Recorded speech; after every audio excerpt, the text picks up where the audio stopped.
Well, hello everyone, and welcome to this session, Re-Engineering the Job Site, ZAPI Group's Lessons from Electrifying a Compact Dumper. My name is Paul Drabble. I'm the Global Marketing Director with Delta Q Technologies, who is a member of the ZAPI Group. Now, before I introduce our speaker, if you have any questions during the presentation, you can add them to the Q&A tab to the top right of your webinar screen. And note that your questions will be sent privately. At the end of the presentation, I'll facilitate a brief Q&A at the end, answering audience questions in the order they are received. With that said, it's now my pleasure to introduce our speaker for this session. Paolo Patroncini is the General Manager and founder of 4E Consulting, a member of the ZAPI Group of companies. 4E provides system integration services to OEMs developing electrified mobility solutions. So it'd be great to hear his process about electrifying an industrial application. So with that, I shall hand it over to Paolo. Well, thank you, Paul. Good morning, good evening to every attendance. And actually, I'm glad today to show and to present our latest work that we have done, that we have carried out in ZAPI Group, especially having the occasion to show which is our division and basically which is our scope inside ZAPI Group. So ZAPI Group, is composed by several different product companies that are manufacturing almost all the component in the mobile electrification, from motors and controllers and motors, charging solution, as well as fleet management and other accessories. But our scope in the group is to provide the system integration. So basically, we are an engineering team who is totally committed to provide service solution instead of really real product, I would say.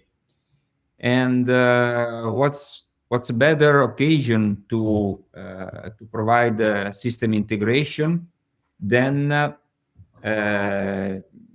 manufacture a proof of concept like we have done in the last 6 months, because I would say that I would confirm later that the expectancy of the timing is for us a very committing star pole, I would say. And in this regard, I would show what we did for the conversion of a diesel engine powered dumper to electric version.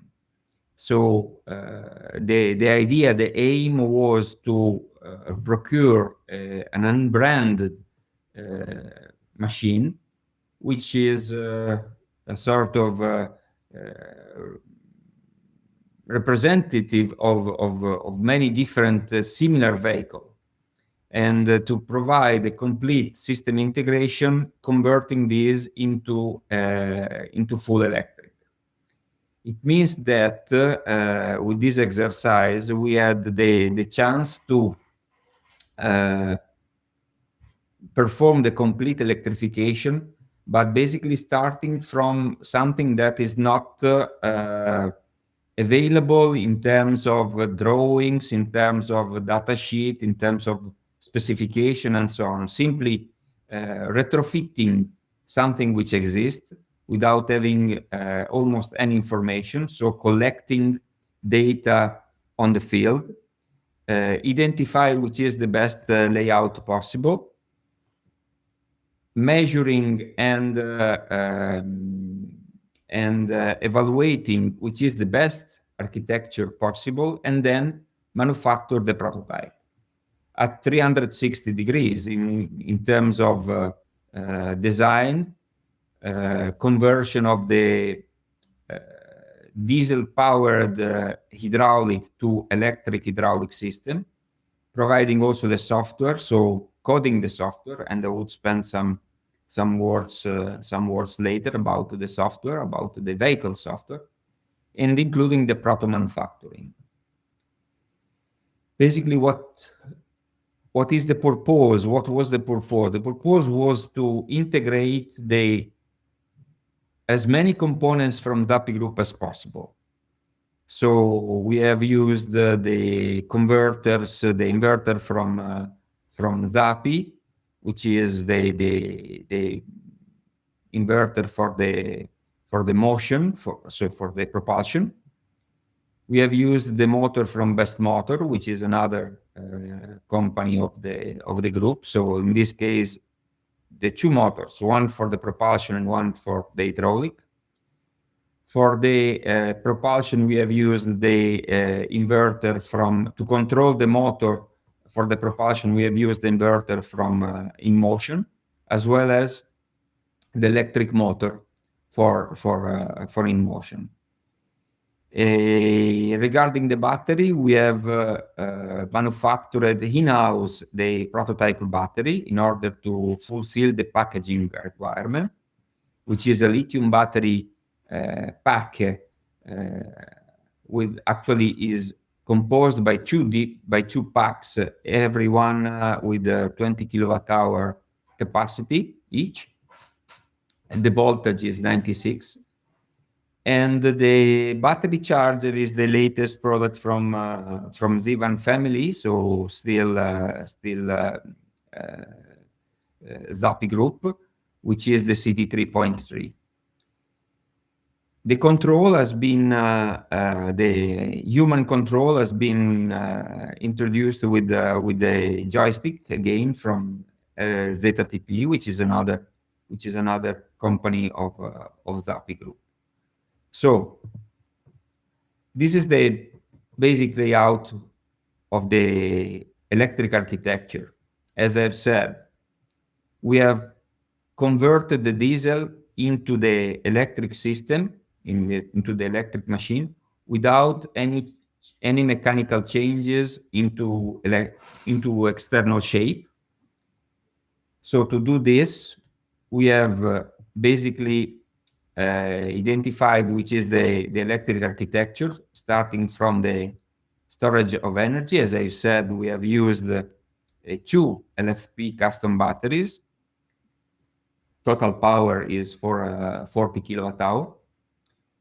For the power conversion, again, I here repeating that we are using the same components that I have just mentioned from ZAPI. And for the drive system, so propulsion and hydraulic, we have used InMotion and Best Motor. There are other systems like the HMI and the control unit that are not part of ZAPI Group, but this is the perfect example that we can integrate all the components, all the most popular components in the mobility system. So it was not an issue for us to integrate also HMI and control units from other companies. Well,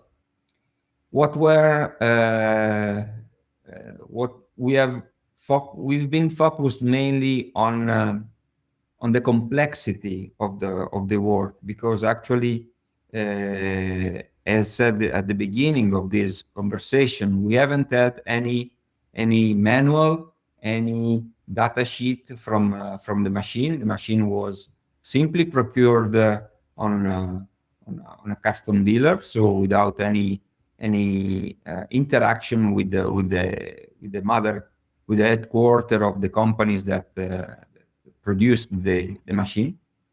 And the most challenging topics was to integrate all these components together, including a non-ZAPI Group one, starting with almost with nothing. So starting with the physical machine. in order to perform in the most representative way the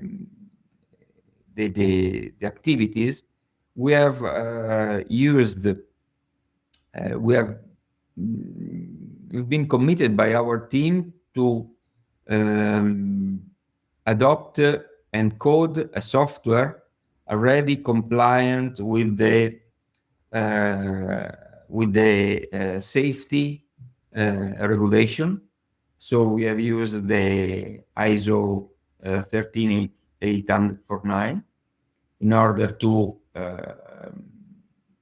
drive the software within all the safety function, basically. So as soon as another project will come, because again, this was just an internal exercise for internal purpose, we can replicate and use this scalable architecture in order to comply with many other potential different applications.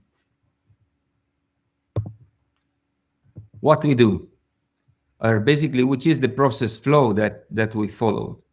So we started from the diesel machine, so from the internal combustion engine machine.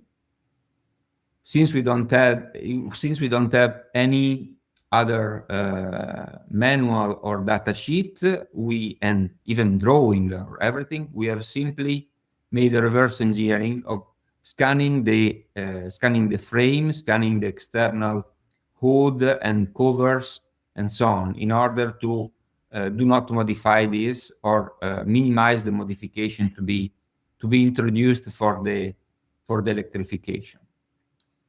Then we have and what is following is a very important piece of our activity. Then we have simulated and tested the performances of the diesel machine. So we have carried out a small but representative test campaign.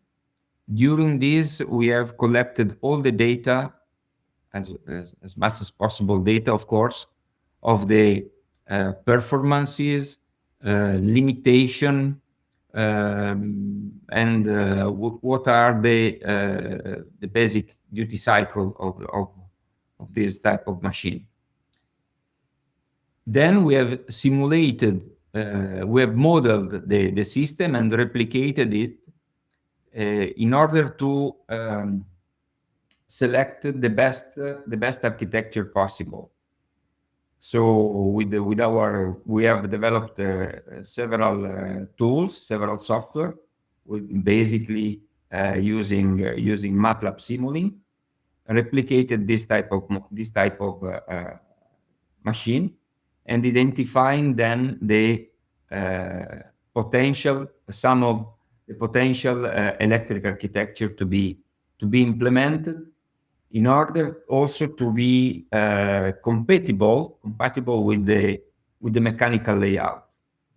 So because we have to consider that even if this type of mobile machinery is very simple, there is an hydraulic circuit which drives the steering and the bucket. And so we have also identified which is the minimum possible modification to be introduced in order also to drive the hydraulic system and adapt it accordingly to the new driving system, which is electric. Then, following our standard process, we have designed the wiring harness, the power and signal and logic wiring harness. And after that, we have assembled and tested the prototype, including the software debug. So this is to briefly describe which is the complete path, which flows from the standard and existing internal combustion engine powered machine to the electrical one. I started mentioning which was the duty cycle, because we have, of course, evaluated something into the literature, consulting our maybe some customers that are using such machine, and identify which is the duty cycle. And at the end, when we have why basically we have started in working with the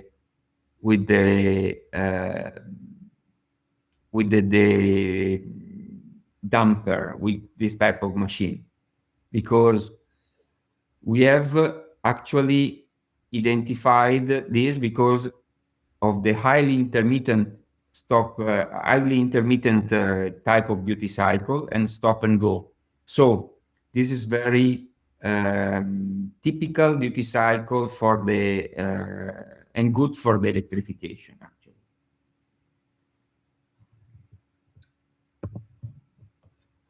The process that we have followed is a process we are very familiar with. So normally we start from this process. So using MATLAB Simulink, we simulated the duty cycle. We simulated which is the existing diesel engine, because I remember that Fori Consulting has a strong experience into diesel engine integration as well. So we know very well how to manage the SFC maps of the diesel, how to where to play in order to optimize and maximize the efficiency, and so on. And so we have simulated this duty cycle, identifying which is basically the performances on full electric, and which is the battery range estimation, in order to package the most suitable quantity of energy to store the most suitable quantity of energy in the battery, in the assigned and very limited chassis and frame.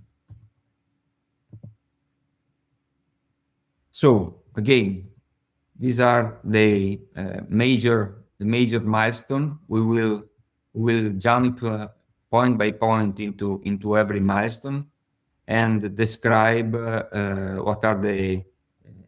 what is in behind these pillars through our activities that we have done.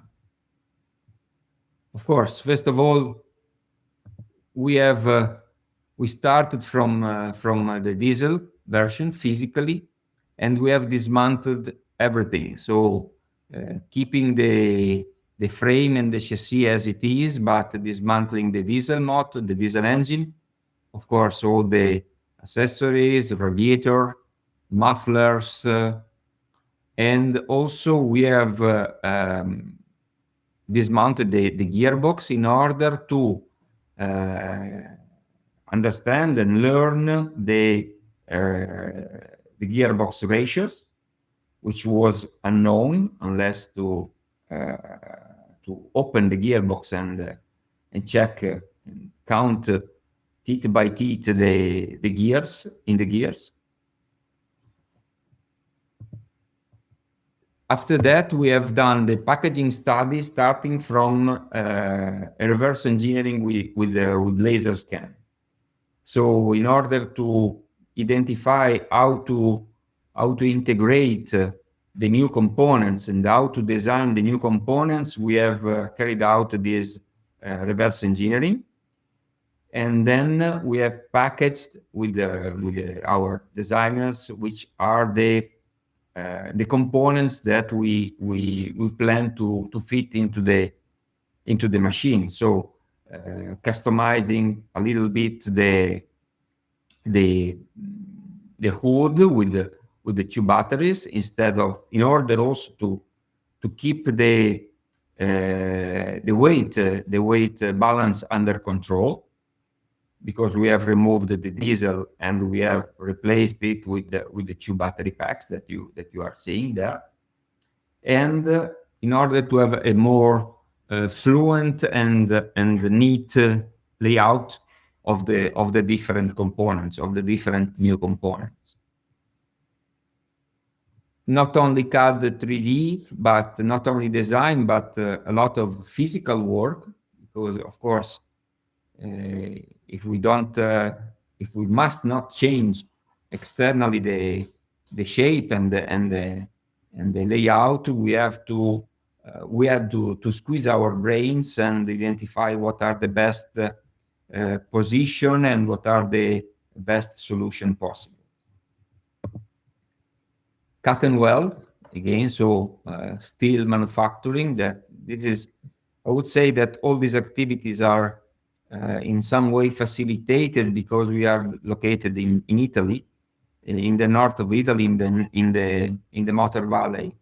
So actually, it's very simple to identify to find a supply chain that is able to make prototypes. Consider that the very popular and worldwide known names like Ferrari, Lamborghini, or Ducati are here in the range or 50 kilometers, for example. So a lot of manufacturing sites where to go after to make this modification. We have we have not modified the mechanical gearbox, the mechanical transmission, but simply identify which is the best mechanical integration. So actually, in order to do this, we have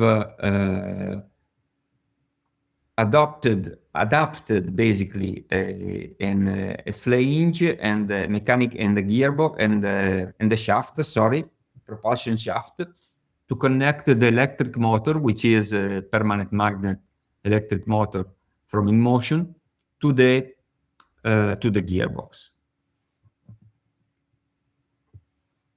As mentioned before, we have calculated the gearbox ratio and identify which is the best matching with the motor in order to do not compromise the performances in terms of torque at the wheels and in terms of speed, of course.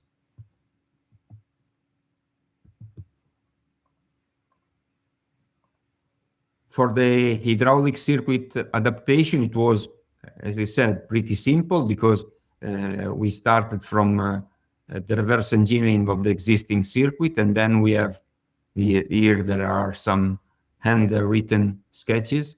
We have modified the electric version, but in a very simple way, I would say. And about the software, I've mentioned at the beginning that we have coded the software in and also the HMI, so the human machine interface, according to the most recent safety requirement, safety function requirement. So basically, we have applied all these list of modifications, so and functions, not modification. We have calibrated the inverters, of course. We have calibrated and managed the battery and the charging system. We have calibrated the joystick in order to have to replace the existing mechanical system with the electric one, with the electrified one. And then at the end, all these functions have been tested on ground, on field, and of course having debugged the system. So basically, the software is allowed within safety function. It's simple but deterministic and course, is in the software is included the diagnostic and the fault detection of the new electric component, and all the faults have been replicated and tested. So with strategy of fault inducement and so on.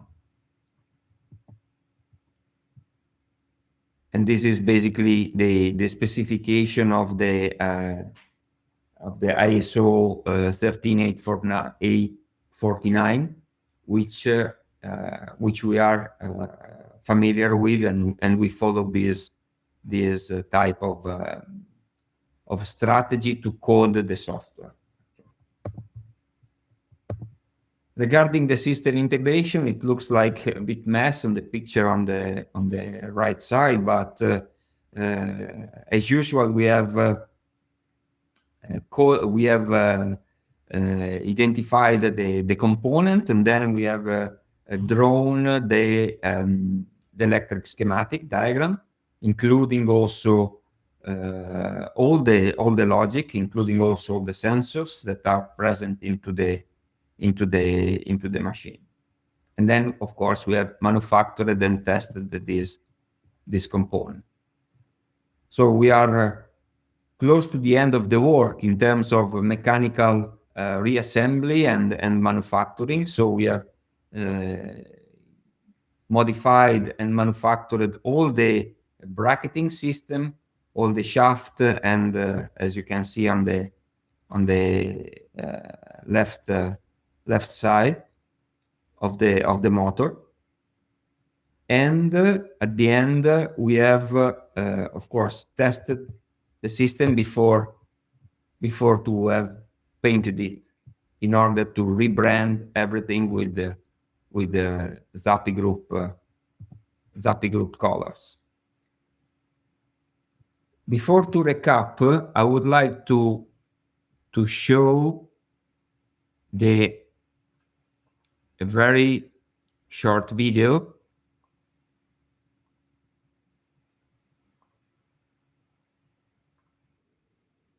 Okay, it takes just 1 minute.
Okay, so now I can be back to the recap.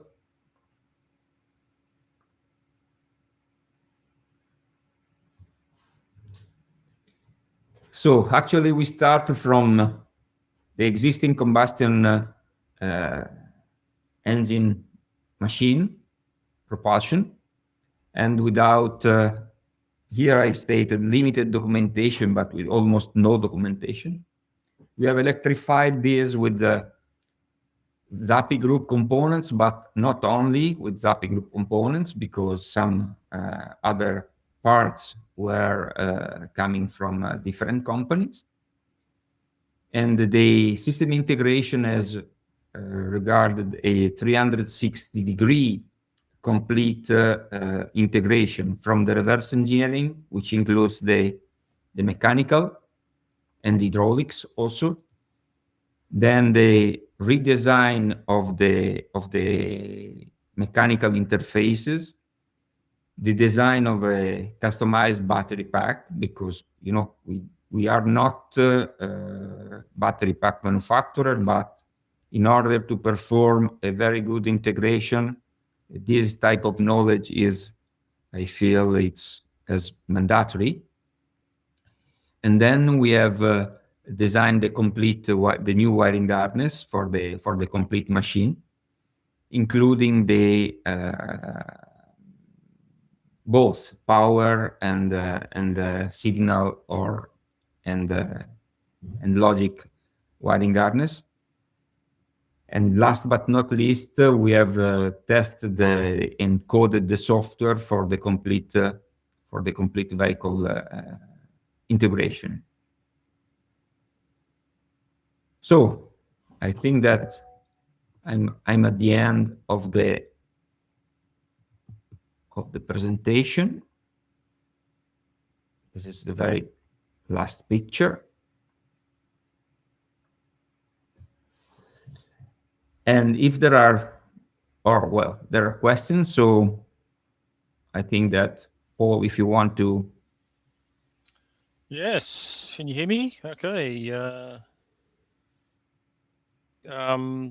Great presentation there, Paolo. We do have a bunch of good questions to keep you busy for the time we have remaining. So I'll start with the one that was submitted first, then move back.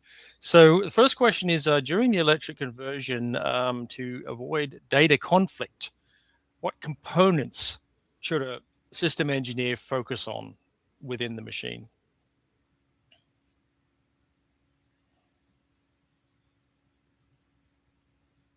Well, during the electric integration, we have mainly been focused on the communication, the CAN communication between inverters, motors, and control unit. So actually, I think that the most important aspect is to be concentrated on this type of communication, because in this case, which includes also the diagnostic, which includes also the eventual derating, and so on. Okay. Next question is, did you, when you were electrifying the machine, did you achieve and make VCU brackets IFM logic by yourselves? Yes, correct. Actually, we are with our software team. We are using normally many different, not many, but some different control units from different OEMs. This in order to be more flexible, so we can code the software. The language we are more familiar is codices, which is also most popular, and so on. And using this base software, we have the competence to code the software with many different type of control units from different manufacturers. In this way, we can support the customer, do not imposing our knowledge, but adapting ourselves to what normally the customer is using. Because, for example, if there is normally the electrified machine is the newcomer in the portfolio or in the family, so it does already exist a structure in the OEM, which is following, for example, diagnostic tools and so on. So we cannot impose something which is deviating from what we are doing. They are doing. So normally we are asking them which is your control unit, and then we will code the software accordingly. Okay. Next question. How long did this work take from concept to working prototype? And can you comment on the cost? Mhm. Well, we are normally very fast in doing this, or we consider to be very fast in doing this type of activities. Uh, Roughly, depending on the complexity of the machine, but a machine like this from scratch, so without having any information to the final prototype, it takes, for example, something like uh, 4 to 6 months, not more, because we are, as I said, experienced in making this. We have some different teams that are working in parallel. One is the mechanical integration team, one is the electrical integration, and the third one is the software. So in this way, we can coordinating these three different type of activities. We can reduce significantly the lead time. Regarding the cost, of course, it depends again on the complexity, but normally there is also the large possibility that the first prototype is not really a prototype, but is a machine that can be sold directly to the customer, depending on the investment. Because, for example, if it is a big machine that is designed to satisfy a specific customer requirement, and it costs a lot, of course, we have to reduce as much as possible the impact of the developing cost onto the final product. Okay. Next question. How does the lithium battery pack perform in cold weather charging cycle times? And how does the entire system perform in the extreme hot and cold environments? Well, actually, thanks to the simulation, we are normally designing the battery pack in order to avoid, or in case to include a thermal management system. Because the most common chemistry for the lithium battery pack for the non-road mobile machinery is the LFP, is the lithium iron phosphate, which is very stable, not very much performing, but very stable. And so basically, if there is, during the design of the architecture, a good balance between the energy and the power, so the C rate basically, that the battery can provide, there's large possibility to avoid a thermal control system into the battery. In case there are strategies to optimize the performances under more severe ambient conditions, so very rigid temperature. So in this case, of course, there's the possibility to improve the warm up of the system, and then as soon as the battery is warmed up, normally the other electrical component does not have an issue. And on the other way around, for the very hot temperature, there are the possibility to, or at least to derate the system, or eventually to include in the system a dedicated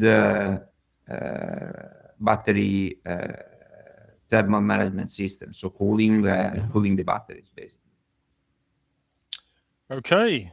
Next question. What kind of simulation did you perform in MATLAB/Simulink? And did you develop a plant model of the mechanical part? Yeah. Normally, we are modeling in MATLAB Simulink the complete machine, or of course, it depends on the complexity, but we start from the model of the, for example, of the diesel engine, and then the gearbox. In this way, we have the ability to predict the performances of the existing machine. Then we mesh this model with the test results, with the campaign that we perform, in order to have a very very high level of confidence and consistency between model and real life. Being part of ZAPI Group, for the electrical component, the model is, I would say, a little simpler, because we have, of course, access to all the potential, for example, thermal behavior condition, limiting the current limitation, and so on. And so we are developed our own model of the machine, that, in case, for example, would remember that we have supported the customer with a specific simulation of the thermal management system. So we have modeled the complete machine, and then we have identified which is not the case of this exercise that we are talking about, but we have performed the complete modelization of the thermal management of an hybrid. In that case, it was a tractor, and in this way we can predict what are the performances also, and compare the performances on different architecture.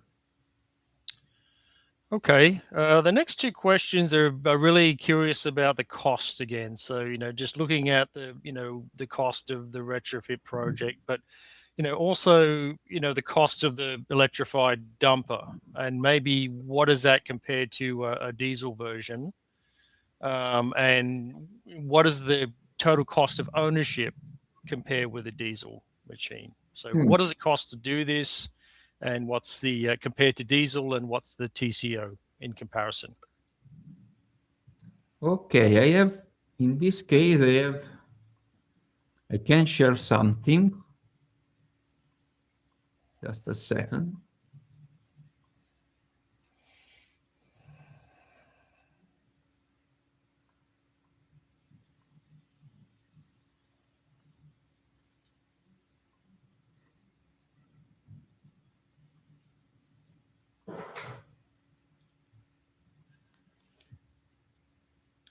Well,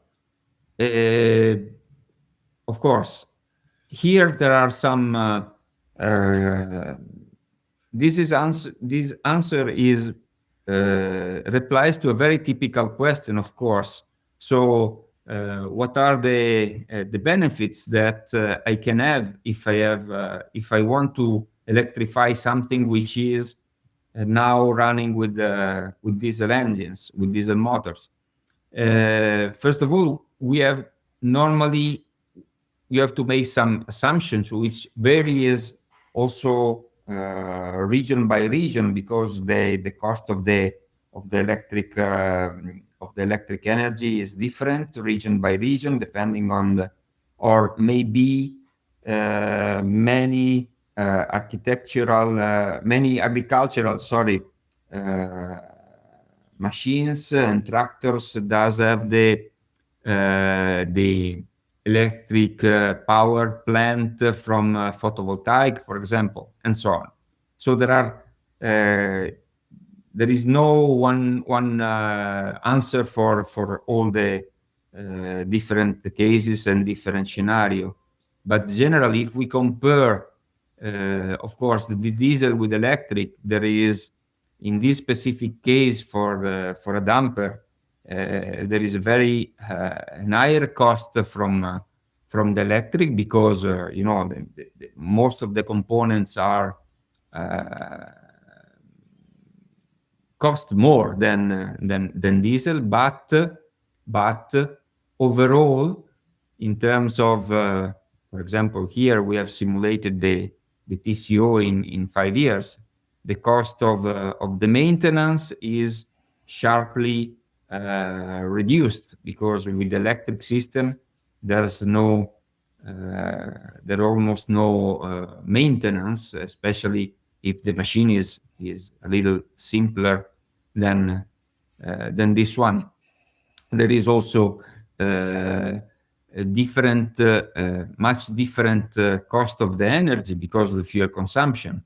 If the machine is well tuned, then there is a large possibility to save a really lot of money in terms of fuel compared to the electric system. And so with this simulation, we can predict that the payback, for example, is in the range of 1 year, 1.5 years. So the delta cost introduced by the electric system is very fastly compensated by the better cost of maintenance and ownership of the electric compared to the diesel.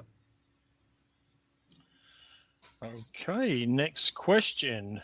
What were the main pain points during all phases of the development? And did you see any unexpected behavior within the electronic dumper? Example, shifting or electrohydraulics? Well, actually, we faced a lot of difficulties in general, so it's difficult to understand where were the weak point during this development. But this is very normal, because when you are familiar in working with prototype, you are always facing to difficulties and unplanned and critical issues. In terms of comparison of difficulties, I would say that probably the most critical aspect was the integration of the electric motor with the existing gearbox, because we have also designed the mechanical integrated part in order to and calculated this part in order to stay in a safer condition, because the different torque of the electric motor, especially at low speed, is much more complex and hard than the diesel one. And so we have calibrated also the software guys have calibrated the torque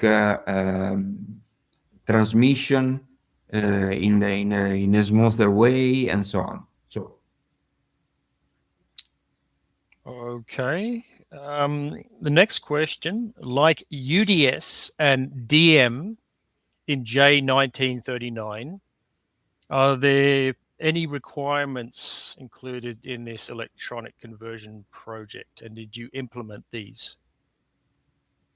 yes, we have regarding the actually since we have had already experience with UDS and also, of course, J1939, this software is fully compliant with this type of standards. So again, we have already had J1939 is our standard, I would say. For the UDS, which is some more recent and dedicated, we are familiar with, and we have applied this type of communication. Okay, I think this might be our last question. Now, we looked at total cost of ownership comparison, but did you look at calculated efficiency improvements? At first, this was the first core of our activities. Maybe I have something to show. Oh, this one.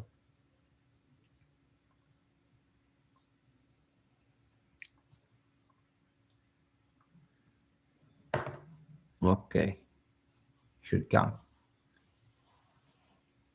We always start from the efficiency calculation, because it's part of the model. It's the core to understand where we want to go, and if we want to go, it is really beneficial in order to do not mislead normally our customer in saying, okay, maybe electrification is nice, or maybe you need this because you have to work into special condition and so on. But this is the first question. Well, the first question is how much does it cost? The second question is how better is the system in terms of efficiency.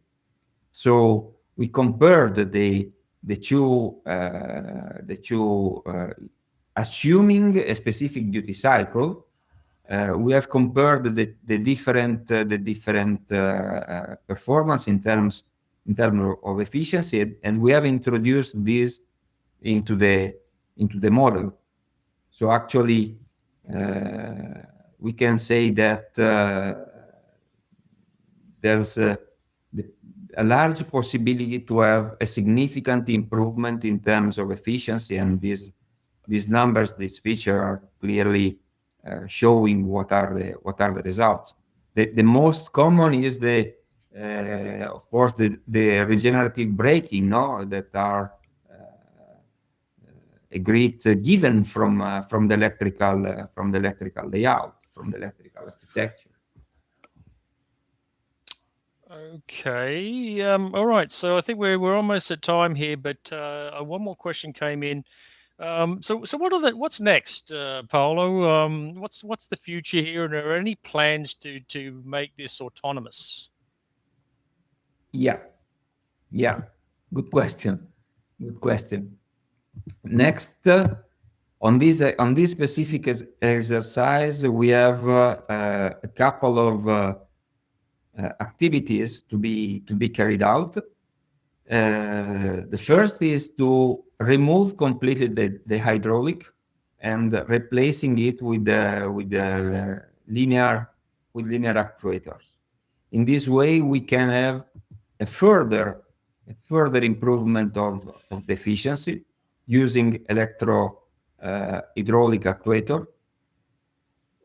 And in this case, of course, we are planning to remove completely the hydraulic, and then reducing significantly again the typical weak point of the hydraulic, so the idle losses, improving the recovery, having a more controllable and precise system. We've been already experienced with using this type of electric actuators, and so this is our first next step.